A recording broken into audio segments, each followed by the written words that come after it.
Jadi biasanya orang ini nggak sendiri. Ini tentunya biasanya punya pasangan. Mungkin di sini ada ditemani istrinya. Di sini ada istrinya yang bantu angkat papan ini ya. Dan mereka berdua namanya ekonomi sebuah keluarga. Ekonomi misalkan punya usaha, ekonomi itu kadang atau pekerjaan nggak selalu lancar. Ada naik turun. Nah ini contoh ini jalan ya. Jalan itu kadang ya namanya ekonomi kadang naik, kadang turun gitu ya. Dan biasanya sebuah keluarga ini nggak cuma berdua, ada anak-anak. Di sini anaknya mungkin anaknya 2. Ini ada anak-anak di sini ya. Kehendak orang tua adalah bekerja, memenuhi semua kebutuhan hidup. Kehendak orang tua adalah memenuhi semua kebutuhan mungkin cicilan, sandang, pangan, papan, bahkan untuk orang tua, bahkan untuk sosial, gitu ya. Kehendak orang tua. Ada kalanya kehendak kita, kehendak orang tua sama kehendak Tuhan itu beda. Kehendak kita bekerja terus, tapi ada kalanya kehendak Tuhan beda. Maksudnya apa? Kalau terpaksa ini misalkan terjadi sakit kritis atau nggak ada, kehendak Tuhan kan beda. Kalau ini terpaksa kehendak Tuhan dipanggil lebih dulu, istri belum tentu kuat mengangkat ini ya. Jadi kalau istri nggak kuat, ini bisa jadi roboh. Roboh bukan hanya menimpa istri, tapi bisa menimpa anak-anak.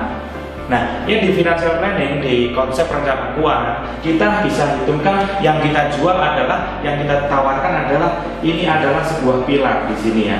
Kita tawarkan adalah pilar.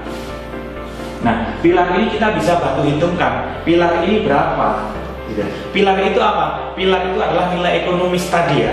Nilai ekonomis. Kalau nilai ekonomisnya 10 juta per bulan, 10 juta per bulan, di sini 10 juta per bulan, berarti sebuah keluarga ini yang perlu kita proteksi adalah 10 juta per bulannya. Jadi misalkan ini nggak ada, ini nggak sampai roboh atau menimpa istri atau anak-anak.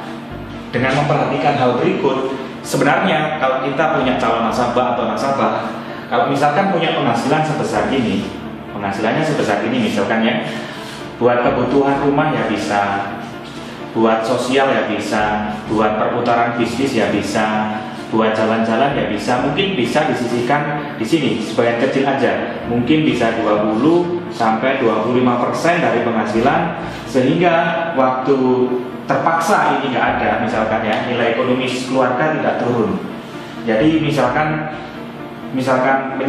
cukup menyisihkan 20 sampai 25%, misalkan ini terjadi risiko, tetap ada ini.